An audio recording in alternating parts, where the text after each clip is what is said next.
हरे कृष्णा।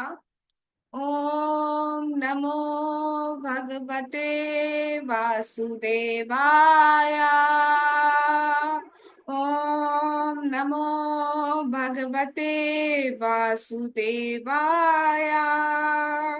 ओम नमो भगवते वासुदेवाय।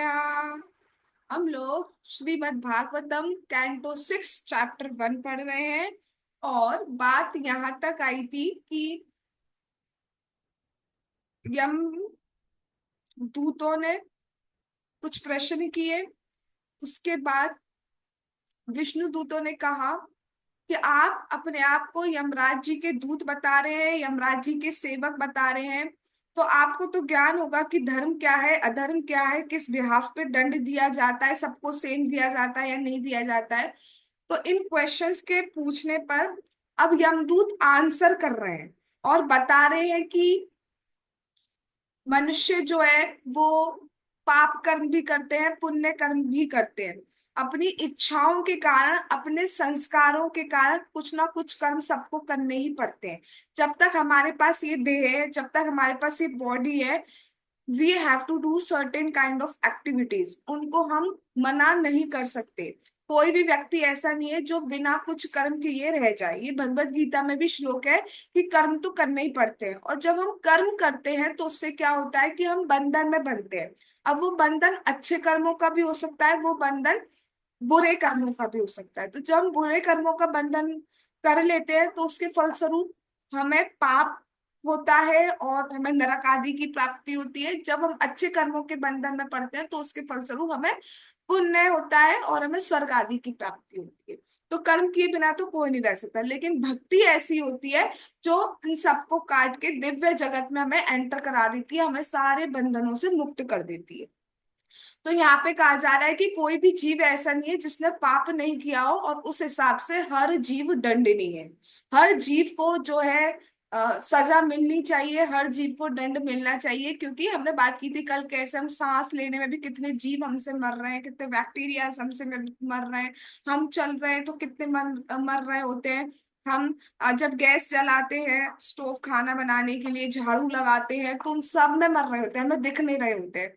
और उसके अलावा ये तो ऐसे हो गए, उसके अलावा हम क्या मन में सोचते हैं, क्या बोलते हैं। तो बहुत सारे पाप हमसे होते रहते हैं अपनी इच्छाओं के कारण भी। अगर हम प्रसाद ही नहीं पा रहे हैं, हम भोग खा रहे हैं, तो उसका भी पाप हमें लग ही रहा है। तो बहुत सारे पाप हो रहे हैं और उसका दंड सबको मिलना चाहिए, ऐसा यमदूतों ने कहा। तो उसके बाद मानो जो भगवान के पार्षद है वो पूछे कि ठीक है, आपने बता दिया कि दंड जो है उनके कर्मों के बिहाफ में मिलता है। जो बुरे कर्म करता है तो उसको बुरे दंड जो है मिलते हैं। और बुरे कर्म जल्दी जल्दी सभी कर लेते हैं, कुछ ना कुछ हमसे पाप, कुछ ना कुछ बुरे कर्म हो जाते हैं। तो आप पूछ रहे हैं दंड दिया कैसे जाता है, कितना देना है, कितना नहीं देना है, कौन सी सजा देनी है, कौन सी नहीं देनी है, तो ये कैसे दिया जाता है। तो आप उसको स्टार्ट कर रहे हैं, उसका आंसर देना यमदूत स्टार्ट कर। थीम समझ में आ गई ना कि क्या चल रही है अब थीम। अब वो आंसर ये दे रहे हैं कि दंड कैसे दिया जाता है। ये ना यावन यथा धर्मो, धर्मो वेह समेहिता, सा एव तत्फलम भुंक्ते तथा तावद मुत्रवे। अनुवाद और तात्पर्य बाय जगत गुरु श्रील प्रभुपाद। इस जीवन में अपने धार्मिक या अधार्मिक कार्यों की मात्रा के अनुपात में मनुष्य अपने अगले जीवन में अपने कर्म के अनुरूप फलों का भोग करता है या कष्ट उठाता है। अब क्या बात की जा रही है, जिस व्यक्ति के द्वारा जितना धर्म और जितना अधर्म होता है उसके अकॉर्डिंग उसे फल मिलता है। किसी ने 30% अच्छा कार्य किया है, धार्मिक कार्य किया है, तो उसे 30% के अकॉर्डिंग अच्छा उसके जीवन में आएगा। किसी ने 50% बुरे कार्य किए तो उसके जीवन में 50% के अकॉर्डिंग बुरा आएगा, और वाइस वर्सा। ठीक है, या जो भी रेशियो आप रखना चाहें आप रख सकते हैं। तो जितनी मात्रा में किया है, कई बार ना कुछ लोग गलत धारणा फैला देते हैं कि अगर अच्छा है ज्यादा और बुरा कम है तो वो उतना नलीफाई हो जाता है। नलीफाई कुछ भी नहीं होता है। मतलब जैसे सपोज 60% आपका पाप है और 40% पुण्य है, फॉर एग्जाम्पल। तो कुछ लोग क्या कहते हैं, 60% आपका पाप है, 40% पुण्य है, तो 40% पुण्य आपके पापों को काट देगा, आपके पाप रहेगा सिर्फ 20%, आपको 20% का भोग करना पड़ेगा। But this is wrong. ऐसा नहीं होता है। अगर आपका 60% पाप का है तो आपको 60% पाप भोगने ही पड़ेंगे। और अगर आपका 40% पुण्य है तो आपके पास आएगा ही आएगा। आप प्रयास करो ना करो, वो चीज आपके पास आ ही जाती है। कई बार अगर हमने किसी को बहुत दान आदि किया होता है तो वो हमारे पास आता ही है। कई बार ऐसा होता है कि हम लॉटरी खेल रहे हैं, या क्या बोलते हैं उसको, मतलब लकी ड्रॉ एंड ऑल, ये सारी चीजें या कुछ भी चीज, तो उसमें हमारा नाम कैसे आ जाता है, तो कहीं ना कहीं हमने दिया होता है तभी उसका हमारे पास आ रहा होता है, नहीं तो हमारे पास ऐसे अन्यथा आ ही नहीं सकता है। और कई बार ऐसा होता है कोई बहुत प्रयास कर रहा होता है, स्टिल उसके पास पैसा नहीं आ पा रहा होता है, तो उससे सिद्ध होता है कि उसने कभी पिछले जन्म में किसी को नहीं दिया है। ये प्रूफ होता है उससे। तो ऐसा नहीं है जिसने अच्छे कार्य करे हैं तो आप देखो उसका अच्छे घर में जन्म हो सकता है, और शरीर जो है वो निरोग हो सकता है, सुंदर शरीर हो सकता है, हाँ, और अच्छे कार्यों में लग सकता है। और जिसने बुरे करे, जैसा किया होगा वैसी मेंटालिटी होती जाती, वैसा ही हमारी वासना बनती चली जाती और वैसा ही करते चले आते हैं। कई बार ऐसा होता है हम सोचते हैं कि एक बार करने से क्या जाता है, एक बार करने से कुछ नहीं जाता है। तो एक बार करने से क्या होता है, जैसे कोई सोचे एक सिप पी लेते हैं हम ड्रिंक का, मतलब अल्कोहल का, उससे क्या जा रहा है, एक सिप पीने में तो कुछ नहीं जाता है। लेकिन एक सिप पीने से हमारे हार्ट में इंप्रेशन बन जाते हैं, और फिर वो दोबारा हमारा मन करेगा, तो हम कह लेते हैं दो पी लेते हैं सिप। ऐसे, और जरूरी नहीं है उसी जन्म में, अगले जन्म में भी फिर ये चलता रहता है, चलता रहता है। तो जितना धर्म किया है उतना अच्छा हमारे पास आएगा, और जितना बुरा किया है उतना ऐसा आएगा। और एक और इम्पोर्टेंट बात, जो कर्म अभी हम इस शरीर से कर रहे हैं, इस वक्त हम पे जो जो शरीर है, सब अपने अपने शरीर देख ले एक बार, जो जो शरीर है इस वक्त हमारे पास, उससे हम जो भी कर्म कर रहे हैं उसका फल इसी शरीर में 1% भी नहीं मिलता है। जो हम कर रहे हैं ना, कई बार हम कहते हैं ये तो इतना बुरा आदमी है, इसके साथ फिर भी अच्छा हो रहा है, तो इसी जन्म का जो फल मिलता है ना वो इसी जन्म में बहुत कम मिलता है, बहुत कम। वो मिलता है हमें अगले जन्म में। तो अभी आप देख रहे हैं कि भैया ये बहुत बुरी मांडा काटी कर रहा है, लेकिन फिर भी देखो कितना खुश है, कितना खुश है। इससे अच्छा तो वो खुश है जो ये नहीं कर रहा है, जो ये नहीं कर रहा है। तो हमें लगता है, लेकिन वो अपना आगे का फ्यूचर, आगे के जीवन बिल्कुल नरक में डालने वाले कर, सब जमा होता जा रहा है, जमा होता जा रहा है। जैसे कि फॉर एग्जाम्पल, आप एक टैंक ले लो, टैंक ले लो, बाउल ले लो, कुछ भी ले लो, ठीक है। अब बाउल, अब मेरे पास ये है, सपोज ये ले लिया आपने, अब आप इसमें चीनी रख रहे हो, चीनी रख रहे हो, चीनी रख रहे हो, चीनी पूरा चप चीनी से भर दिया, ठीक है। अब ऊपर पहले कौन सा निकलेगा, जो ऊपर की चीनी है नीचे की चीनी है, ऊपर की चीनी तो पहले निकलेगी। अगर आप यूज करोगे तो ऊपर की चीनी तो पहले हाथ में आएगी। वही चीज बताई जा रही है कि वो जो हम करते जा रहे हैं ना वो जमा होता जा रहा है, जमा होता जा रहा है, जमा होता जा रहा है। और वो आपको देखेगा इस जीवन का भी कुछ, जो 4 टाइप के बताए गए हैं कर्म, तो कुछ मतलब 4 टाइप के जो प्रारब्ध, हाँ कर्म 4 टाइप के बताए। कुछ कर्म तो ऐसे होते हैं जो इंस्टेंट ही रिजल्ट दे जाएंगे आप, जैसे आपने बहुत गलत कर दिया तो कभी कभी तुम्हारी जिंदगी में उसी टाइम इंस्टेंटली कुछ हो जाता है, हम समझ जाते हैं कि हमें फल मिल गया भाई। और कुछ ऐसे होते हैं जो इकट्ठा होते जाते हैं, आगे जाकर देंगे हमें अगले जीवन में। इस जीवन का हमें जनरली बहुत कम मिलता है, जैसा महाराज जी ने कहा है, ठीक है। बट कुछ जो का फल ऐसा होता है बहुत इंस्टेंटली मिल जाता है। इसलिए देखा जाता है कि धार्मिक व्यक्ति के जीवन में भी दुख आ जाता है, ठीक है, क्योंकि ये इस जीवन की कमाई नहीं होती, पिछले जीवन के पिछले कर्मों के कारण जो है रिफ्लेक्शन आ रहे होते हैं। जैसी करनी वैसा फल, आज नहीं तो निश्चित कल। जो करोगे वैसा होगा ही, आज नहीं होगा तो निश्चित रूप से कल होगा ही। तो किसी के साथ कोई पार्शियलिटी, कोई ना इंसाफी नहीं होती है। जो जैसा करता है वैसा ही आता है उसके पास, ठीक है। तो दंड कैसे मिलता है, जैसा हम करते हैं। तो कभी कोई कहिए हमारे साथ क्यों हुआ, क्यों हुआ, क्यों हुआ, तो जी आपने ऐसी इच्छा की थी इसलिए हुआ है, ये हमें अपने आप से कह देना चाहिए। आगे यतेहा देव प्रवरास्त्रे वेद्यम उपलभ्यते भूतेषु गुण वैचित्र्या तथा अन्यत्र अनुमीयते। हे देव श्रेष्ठों, हम विभिन्न प्रकार के तीन जीव देखते हैं जो प्रकृति के तीन गुणों के कलमश के कारण हैं। इस तरह जीव शांत, अशांत तथा मूर्ख, सुखी दुखी या इन दोनों के बीच, धार्मिक अधार्मिक तथा अर्ध धार्मिक माने जाते हैं। हम ये निष्कर्ष निकाल सकते हैं कि अगले जीवन में ये तीन प्रकार की प्रकृतियां इसी प्रकार से कर्म करेंगी। अब अथापत्ति न्याय के अकॉर्डिंग बताए जा रहे हैं, क्या बता रहे हैं?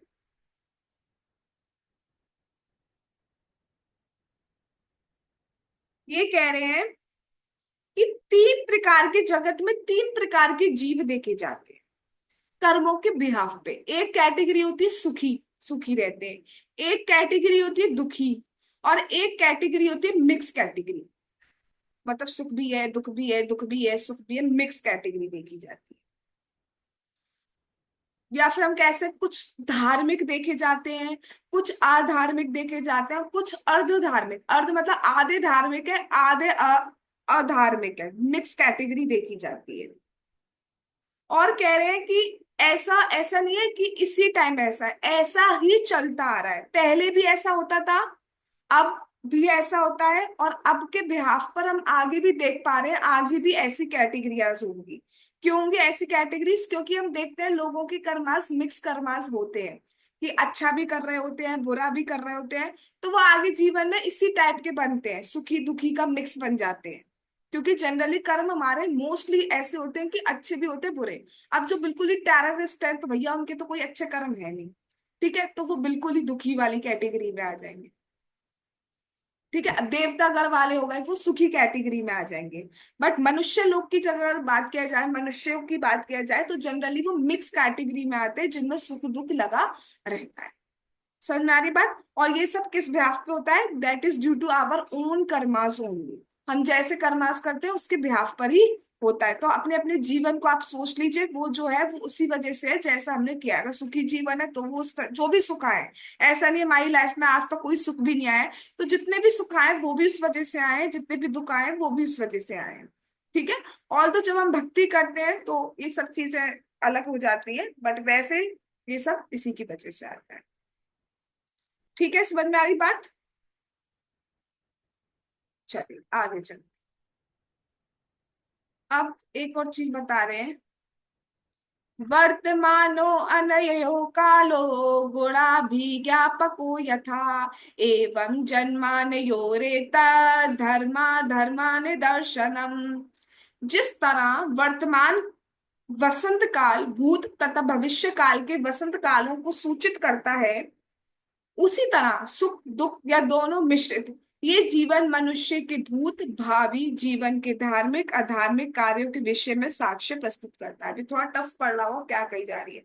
जैसे कि फॉर एग्जाम्पल, जब स्प्रिंग वेदर आता है, ठीक है, जब बसंत ऋतु आती है, बसंत का मौसम आता है, तो हम क्या देखते हैं? फूल खिल रहे हैं, फल खिल रहे हैं, पत्ती खिल रही है, पक्षी गुंजार कर रहे हैं, आवाजें कर रही हैं, कल कल कल कल करती नदियां बह रही हैं, ये हम देखते हैं। ठीक है। जब हम ऐसा मौसम देखते हैं तो हम क्या सोचते हैं कि हर बार आगे जब भी बसंत का टाइम आएगा इसी टाइप का मौसम। यस। अब जैसे कि आपके सामने जून बोला जाए तो आप थोड़ा माइंड में इमेजिन कर पाते हो ना कि जून में किस टाइप की गर्मी पड़ती है। ठीक है। क्यों? क्योंकि आपने एक बार देखा कि जून के मंथ में ऐसा होता है, उसके बिहाफ पे हम डिसाइड कर पाते हैं कि भविष्य काल में फ्यूचर में क्या होगा। और उसके बिहाफ पे हम ये भी सोच लेते हैं कि पास्ट में भी ऐसा ही हुआ होगा, पास्ट में भी जब बसंत ऋतु आती होगी या जून आता होगा तो इसी टाइप का मौसम पड़ता होगा। Got it? इसी तरह जब हम जीवन में देखते हैं कोई बहुत सुखी है, कोई बहुत दुखी है, कोई मिश्रित जीवन जी रहा है, तो उससे हम समझ पाते हैं कि उसके पास्ट के कर्मास क्या होंगे। कोई अगर स्पेशल स्थिति में इस टाइम बहुत दुख की स्थिति में, सपोज कोई बहुत रोगी है, ठीक है, तो हम समझ पाते हैं कि उसका आगे का जीवन भी कैसा होगा। भक्ति, इस वक्त मैं भक्ति को इंक्लूड नहीं कर रही हूँ। ठीक है, हम समझ पाते हैं उसका आगे जीवन कैसा हो, क्योंकि उसके में भी वो ही संस्कार पड़े हैं और उसको दूर करने के लिए उसने कुछ भी नहीं किया है। तो हम समझ पाते हैं उसको देख के कि आगे इसका क्या होगा, और पिछला ऐसा क्या कुछ ना कुछ ऐसा किया ही होगा इसने, सो दैट आज उसकी ये कंडीशन है। और फ्यूचर में भी यही रहेगी, अनटिल एंड अनलेस भगवान के नाम का सहारा नहीं लिया, भक्ति नहीं की, या कोई प्रायश्चित आदि नहीं किया। सारे प्रायश्चित हो भी नहीं पाते हैं वास्तव में, मैं गलत शब्द वापस लेना चाहूंगी अपने वर्ड्स। अगर भक्ति नहीं की तो कुछ भी नहीं होता।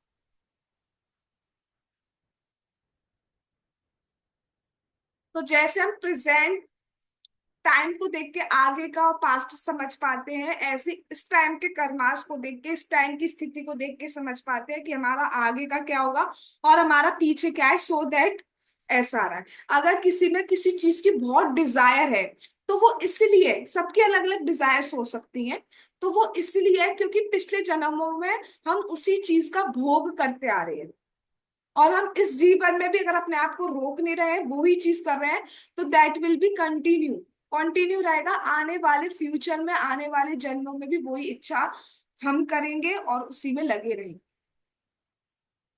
तो प्रेजेंट देख के हमारा पास्ट और हमारा फ्यूचर जो है वो दिख पा रहा है। समझ पा रहे हो बात? थोड़ा सा फिलोसफिकल है, बट समझ पा रहे हैं बात क्या कही जा रही है? ठीक है।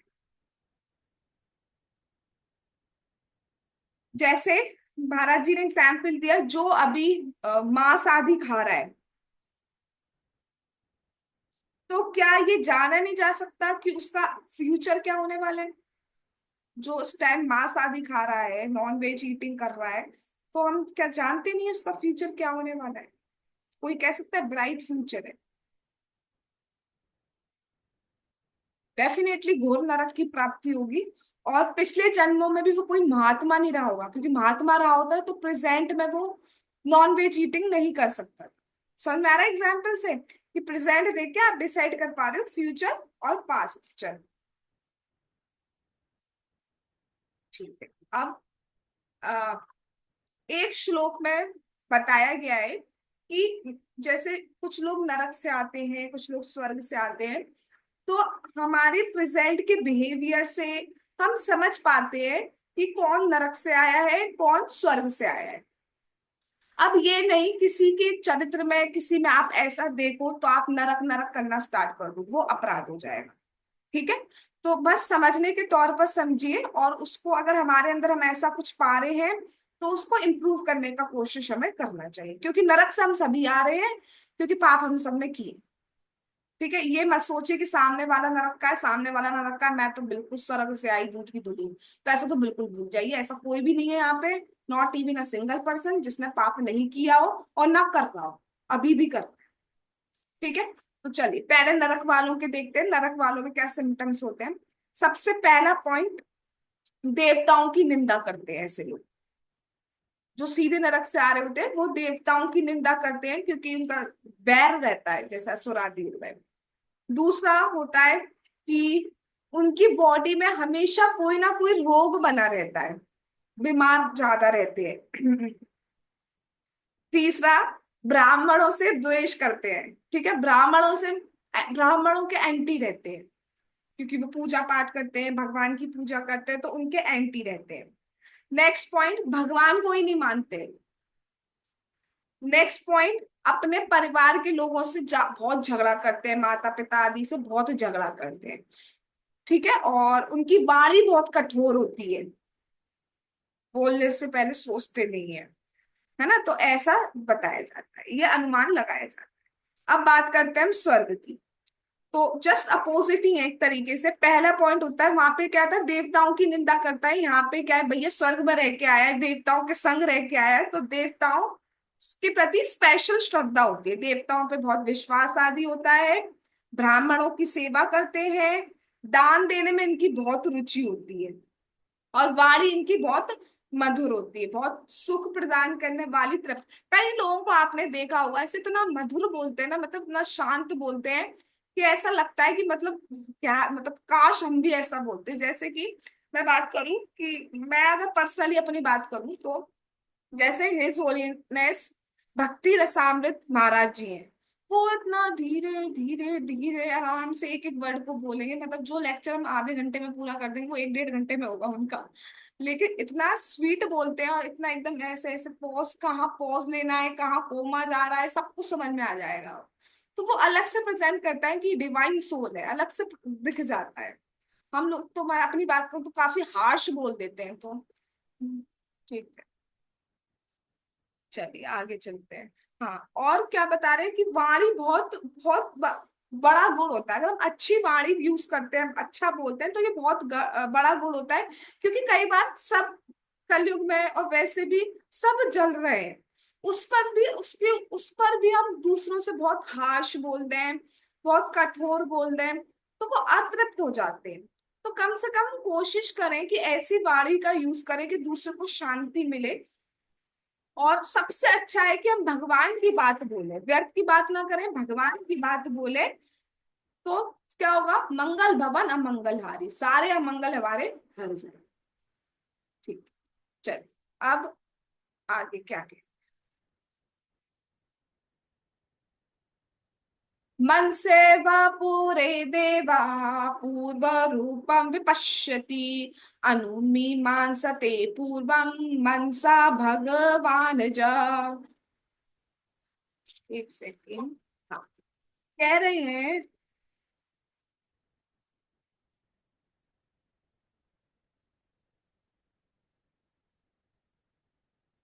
कह रहे हैं कि अगर जो भी हमने लास्ट क्लास में 12 विटनेसेस देखे थे, 12 साक्षी हैं जो जीव के सारे कर्म देखते हैं। तो यहाँ पर कह रहे हैं कि अगर साक्षी ना हो, वैसे तो सब है, सब देख ही रहे, लेकिन अगर 1% मान के भी चलो कि ये 12 साक्षी ना भी हो, तो अकेले यमराज जी सक्षम है, वो एक एक चीज का हिसाब रख रहे हैं। ऑल तो सब है, लेकिन अगर वो ना भी हो तो यमराज जी अकेले सब कुछ देख रहे हैं, उनको रिस्पॉन्सिबिलिटी दी गई है भगवान के द्वारा। और वो सब कुछ देख रहे हैं। ठीक है, तो पढ़ते हैं। सर्वशक्तिमान यमराज ब्रह्मा जी के ही समान है, क्योंकि जब वे अपने निजी धाम या परमात्मा की भांति हरेक के हृदय में स्थित होते हैं, वे मन के द्वारा जीव के विगत कार्यों का अवलोकन करते हैं और ये समझ जाते हैं कि जीव अगले जीवन में किस तरह कर्म करेगा। यहाँ पे बता रहे हैं यमराज जी अकेले सब कुछ करने में सक्षम है, इसलिए यहाँ पे कहा जा रहा है ब्रह्मा जी के समान है। आपको पता है कि ब्रह्मा जी ही हमें वैसे शरीर आदि प्रदान करते हैं, जो भी हमारा कर्मास होते हैं उसके अकॉर्डिंग नेक्स्ट बॉडी क्या है वो ब्रह्मा जी हमें देते हैं। लेकिन डिसाइड जो है लेखा जोखा वो कौन रखते हैं, यमराज जी, कि हमने कर्म क्या करे। ब्रह्मा जी सब में इतना नहीं पड़ते, उनका शरीर देने का है तो वो शरीर दे देते हैं, जो भी कर्म किए हमने उसके अकॉर्डिंग, जैसी हमारी इच्छाएं होती हैं उसके अकॉर्डिंग हमें शरीर देते हैं। लेकिन यमराज जी पूरा एक एक सेकंड का हिसाब रखते हैं, मन का, वचन का, शरीर का, सब चीज का हिसाब रखते हैं। तो वो भी एक तरीके से पार्ट है ना इस प्रोसेस का, कि हमारा नेक्स्ट शरीर क्या होगा। कर्मास के बिहाफ पे तो डिसाइड हो रहा है हमारा नेक्स्ट बॉडी क्या होगा।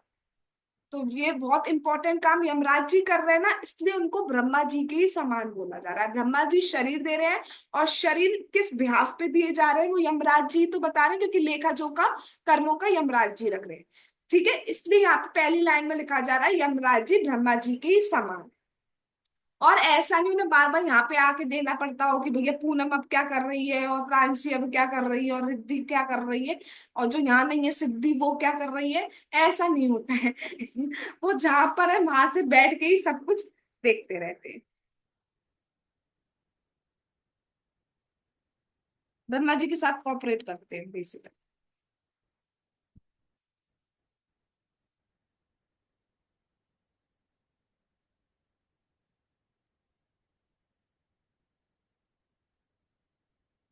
हाँ, अब महाराज जी बताते हैं कि अब ये सब बातें हो रही है, नीचे जाम में लेटा हुआ है और वो दोनों की बातें सुन रहा है।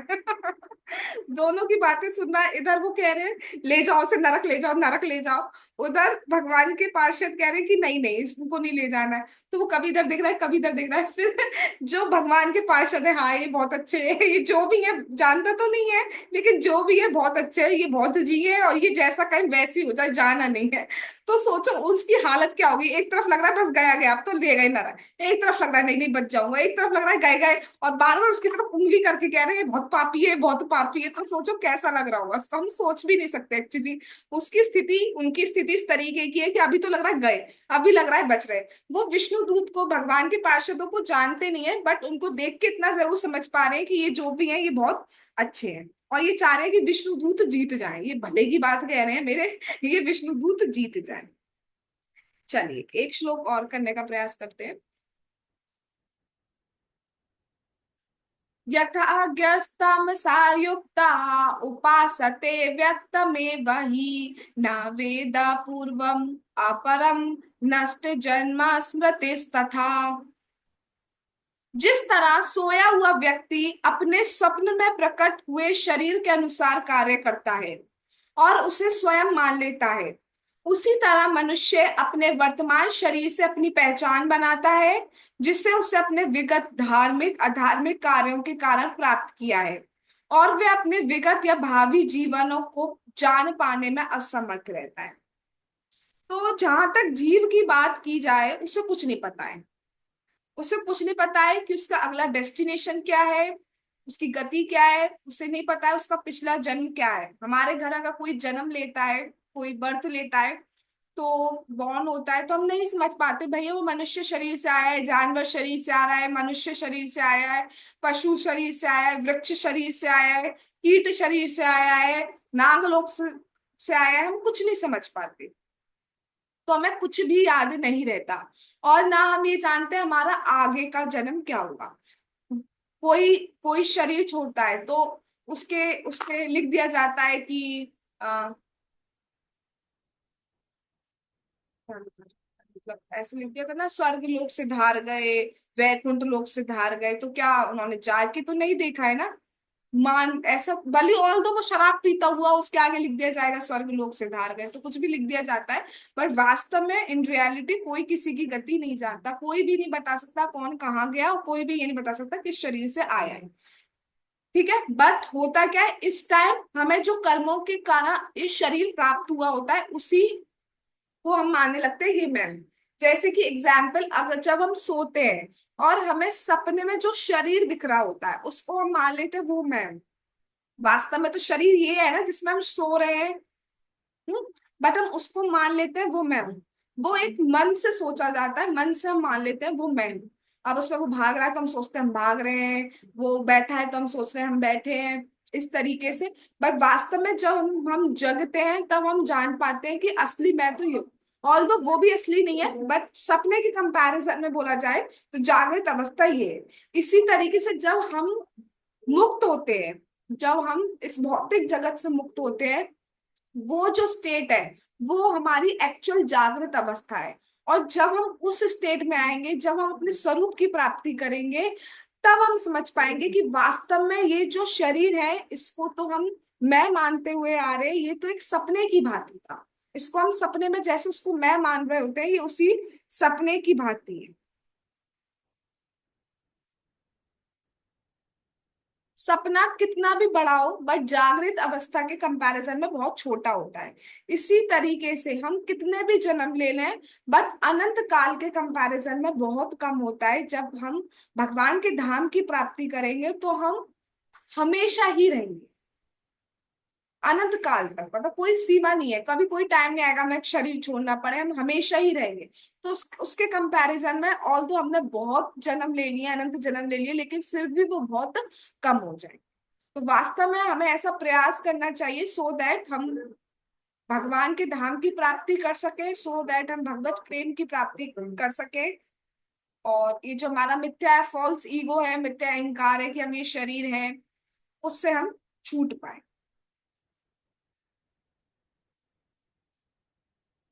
बट जीव को कुछ याद नहीं रहता, लेकिन यमराज जी को एक एक कर्म हमारा याद रहता है।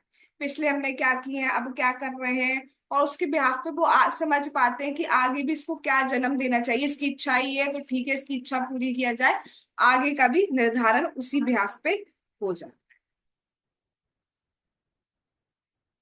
ठीक है, आगे अब 5-6 श्लोकों में और थोड़ा ज्ञान देंगे, जो बहुत इंपॉर्टेंट ज्ञान है।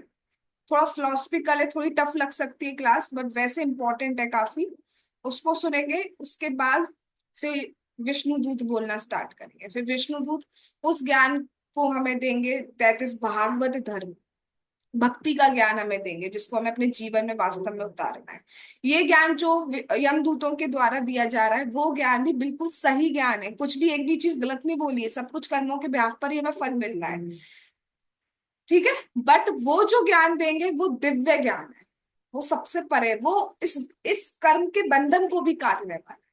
तो वो ज्ञान के लिए अभी 2-3 क्लास लगेंगी, सुनते रहिए, थोड़ा पेशेंस रखिए, और वो बहुत इंपॉर्टेंट है सीरीज, वो बहुत ही इंपॉर्टेंट है, पूरी नाम महिमा उसमें आई। So thank you so much for coming. Hare Krishna. Jagat Guru Srila Prabhupada की जय, श्री श्री गौर निताई की जय, श्री श्री कृष्ण बलराम की जय, श्री श्री ललिता विशाखा राधे श्याम की जय, श्री वृंदावन धाम की जय, हरे कृष्ण महामंत्र की जय, श्री जगन्नाथ श्री बलदेव श्री सुभद्रा महारानी की जय, नीताई गौर प्रेमानंदे हरि हरि बोल। श्रीमद् भागवतम महापुराण की जय। हरे कृष्णा कृष्णा कृष्णा हरे हरे, हरे राम राम राम हरे हरे। पंचा कल्पतरुभ्यश्च कृपा सिंधु भयेव च पतितानां पावनेभ्यो वैष्णवेभ्यो नमो नमः। All glories to assembled devotees। Hare Krishna. Thanks for coming.